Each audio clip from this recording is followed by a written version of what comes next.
బాగున్నామండి. మీరందరూ కూడా చాలా చాలా బాగుండాలని భగవంతుడిని మనస్ఫూర్తిగా కోరుకుంటూ ఈరోజు వచ్చేసరికి ఒక మంచి కర్రీతో మీ ముందుకు వచ్చాను. అదేంటంటారా? మటన్ కర్రీ అండి. ఆ మటన్లో దోసకాయ వేసి చేసుకుంటే అబ్బబ్బా ఎంత రుచిగా ఉంటుందో. నేను చెప్పిన విధంగానే చేసుకోండి. అసలు ఒక ముద్ద తినేవాళ్ళు 4 ముద్దలు అదనంగా తింటారు. ఇప్పుడు నేను చెప్పినట్టు ఆ చెప్పిన కొలతలతో చేసుకోండి, సరేనా? అలాగే మన వీడియోలోకి వెళ్ళే ముందు మా వీడియోస్ మీకు నచ్చినట్లయితే లైక్ చేయండి, షేర్ చేయండి. కొత్త వాళ్ళు అయితే కనుక తప్పకుండా సబ్స్క్రైబ్ చేసుకోండి, సరేనా? వచ్చేసేయండి. ఇప్పుడు ఎలా కర్రీ చేసి చూపిస్తాను, చూసేయండి. ఈ కర్రీకి ముందుగా కావాల్సింది మటన్ అండి. మటన్ వచ్చేసరికి నేను 3/4 కేజీ తీసుకున్నాను.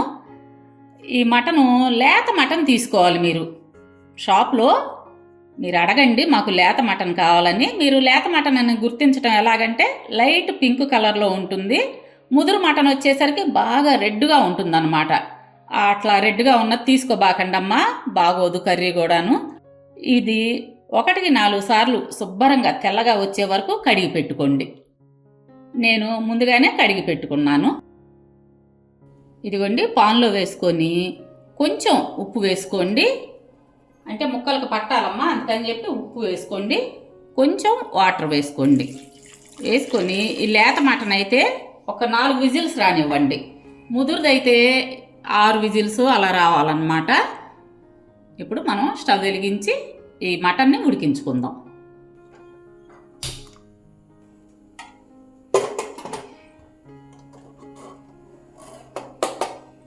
మనకి మటన్ ఉడికేలోపు మసాలా రెడీ చేసుకుందాము. ఇదిగోండి, ఒక 1/2 స్పూను ధనియాలు, ఒక 6-7 వెల్లుల్లి రెబ్బలు తీసుకోండి, ఒక 10 లవంగాలు, చిన్నది దాల్చిన చెక్క, కొబ్బరి కొంచెం తీసుకోండి, పచ్చి కొబ్బరి. ఇదిగోండి, అలాగే అల్లం ముక్క, ఈ సైజు అల్లం ముక్క తీసుకోండి. 1/4 టీ స్పూను గసగసాలన్నమాట. ఇవన్నీ కూడా మెత్తగా పేస్ట్ మాదిరిగా చేసుకుందాం.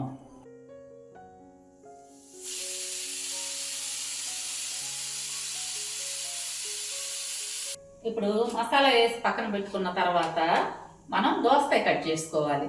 ఈ దోసకాయ వచ్చేసరికి 1/4 కేజీ దోసకాయ తీసుకున్నాను. అయితే చేదు చూసుకోవాలమ్మా ముందు. కొన్ని దోసకాయలు వచ్చేసరికి గింజలు చేదు ఉంటాయి, కండ తీపి ఉంటుంది. మీరు కండ కూడా తిని చూసుకోండి. ఇవి ఇప్పుడు ఇలా చెక్కు తీసుకొని శుభ్రంగా కడిగి ముక్కలు కట్ చేసుకుందాం.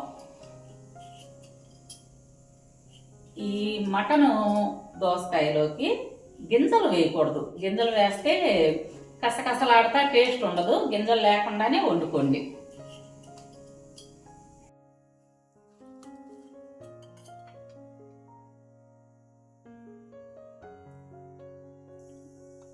చేదేం లేదండి. ఈ విధంగా తీసేసుకొని మనం ముక్కలు కట్ చేసుకుందాం.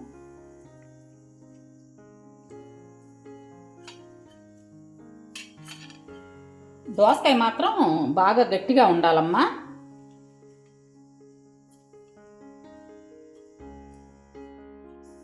ముక్కలు కూడా కొంచెం పెద్ద సైజు ముక్కలు కట్ చేసుకోండి, చూపిస్తాను.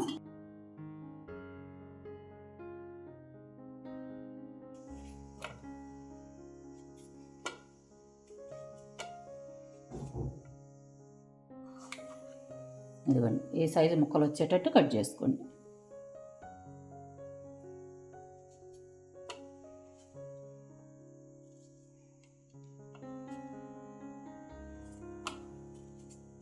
ఇదేంటంటే ఊరకనే ఉడికిపోతుందమ్మా దోసకాయ, అందుకని చెప్పి చిదురు అవ్వకుండా మళ్ళా కూరలో కలిసిపోయింది అనుకోండి, టేస్ట్ ఉండదు, గుజ్జు గుజ్జుగా అయిపోద్ది అనమాట. అట్లా కాకుండా ముక్క ముక్కగా ఉంటేనే ఆ మటన్ అనేది ఈ పులుసు ముక్కకి పట్టి రుచిగా ఉంటుంది.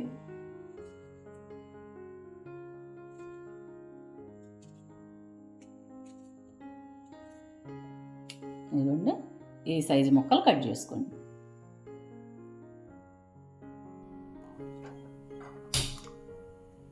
ఇప్పుడు స్టవ్ వెలిగించి బాండి పెట్టుకోండి. అందులో 4 టేబుల్ స్పూన్లు ఆయిల్ పోసుకోవాలి. ఆయిల్ కాగిన తర్వాత ఇదిగోండి, ఉల్లిపాయ ముక్కలు సన్నగా తరుక్కోవాలి. ఆ ఉల్లిపాయ వచ్చేసరికి నేను ఈ సైజు ఉల్లిపాయ తీసుకున్నాను. మరీ పెద్దది తీసుకున్నారనుకోండి కూర తీపి వస్తుంది. ఎక్కువ ఉల్లిపాయలు మాత్రం తీసుకోవద్దు. నేను చెప్పినట్టుగా ఈ సైజు ఉల్లిపాయ మాత్రమే తీసుకోండి. ఇప్పుడు నూనె కాగింది, ఉల్లిపాయలు వేయించుకుందాం.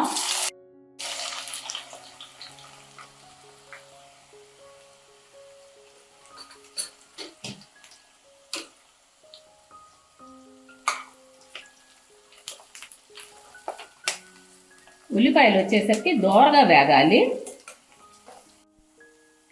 ఇదిగోండి ఉల్లిపాయలు దోరగా వేగినాయి.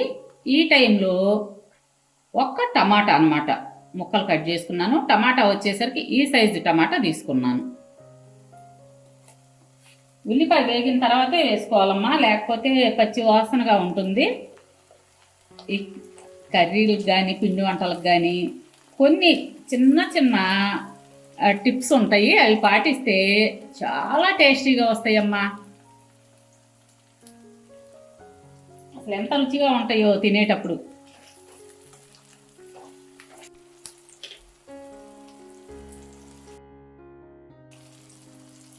అలాగే అర స్పూను పసుపు వేసుకోండి.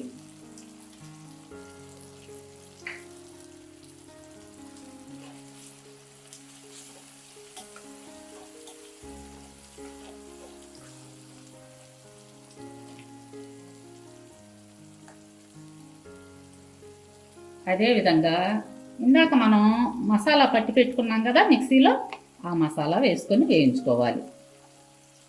ఎప్పుడైనా మటన్ కర్రీకి వచ్చి మసాలా తక్కువ ఉండాలన్నమాట.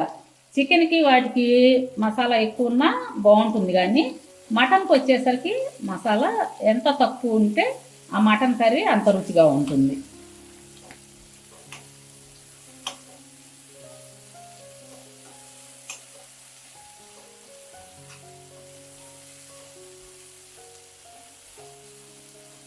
ఈ మసాలా కూడా దోరగా వేగనిద్దాము.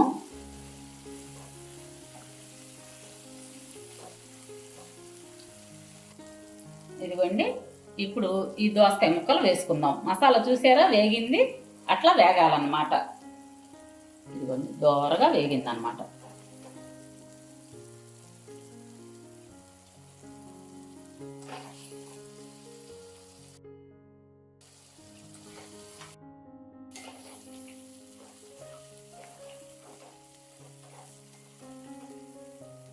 ఇప్పుడు ఈ దోసకాయ ముక్కలు వేసిన తర్వాత తగినంత ఉప్పు వేసుకోండి.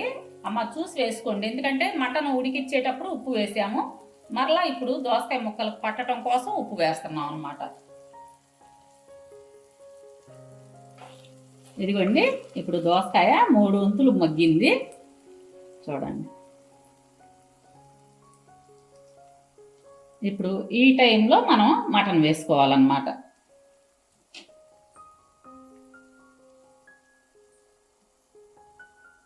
అలాగ ఉడికించి పెట్టుకున్నాం కదా, ఆ మటన్ని వేద్దాం. వాటర్ వేసాం కదండి, కొంచెం ఆ వాటర్తో పాటు వేసుకుందాం.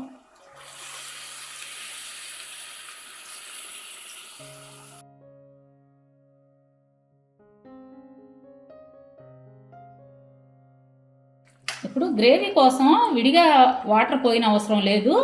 మటన్తో పాటే వాటర్ పోసి ఉడికిస్తే మనకి ఆ గ్రేవీ కూడా మంచి టేస్ట్ వస్తుందన్నమాట.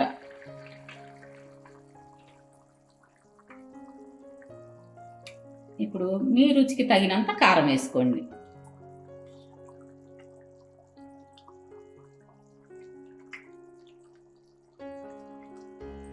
అలాగే ఒక 5-6 పచ్చిమిర్చిని చీలికలుగా చేసుకొని అవి వేసుకోవాలి.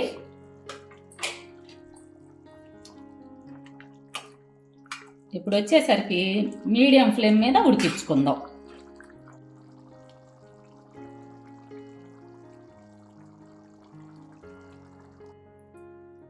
ఇదిగోండి కర్రీ ఎంతవరకు ఉడికిందో చూద్దాం. ఇదిగోండి కర్రీ ఉడికింది మనకి. ఇదిగోండి దోసకాయ వచ్చేసరికి ఈ విధంగా ఉండాలన్నమాట, గుజ్జు కాకుండా చక్కగా ఇట్లా ఉంది. ఇప్పుడు స్టవ్ కట్టేసుకుందాము. అయితే ఫైనల్లో కొత్తిమీర వేసుకోవాలండి. అయితే ఇక్కడ మీకు ఒక విషయం చెప్పాలన్నమాట. ఈ మటన్ దోసకాయ కర్రీకి నాకున్న అవినావ సంబంధం ఏంటంటే, మా అమ్మ చేతిలో అక్షయ పాత్ర ఉందండి. ఎలాగో తెలుసా? మేము 10 మంది మెంబర్స్ ఉండేవాళ్ళం. అంటే అమ్మకి 7 పిల్లలం అనమాట. 7 నాన్న, అమ్మ, నాయనమ్మ 10 మంది ఉండేవాళ్ళం. 10 మందికి కూడా ఆ రోజుల్లో వారం వారం తెచ్చుకునేవాళ్ళు చికెన్ కానీ మటన్ కానీ. అయితే ఈ 10 మందికి కలిపి అర కేజీ కూరే తెచ్చేవాళ్ళండి. అర కేజీ కూరని ఈ దోసకాయో గోంగూరో చింత చిగురో ఇట్లా కలగలుపు కలిపి వండేదన్నమాట. అమ్మ అందరికి అన్నాలు ప్లేట్లో పెట్టేసి అందరికీ గరిట కూర వేసేది. చివరికి వచ్చేసరికి అమ్మకు ఉండేది కాదు అసలు.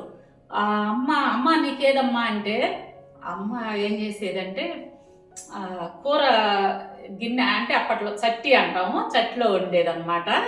అంటే తెల్ల చట్లు అలా ఉంటాయి కదండి, వాటిలో వండేది. ఇక అన్నం వేసుకొని చివర కలుపుకొని తినేదండి అమ్మ. అమ్మకి ఎప్పుడు ఉండేది కాదు.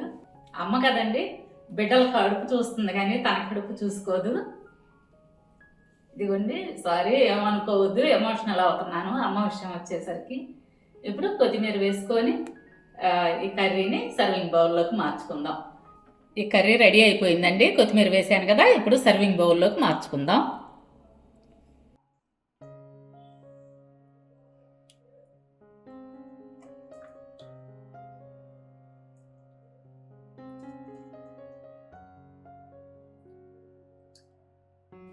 చూశారు కదా దోసకాయ మటన్ కర్రీ ఎలా తయారు చేసుకోవాలో.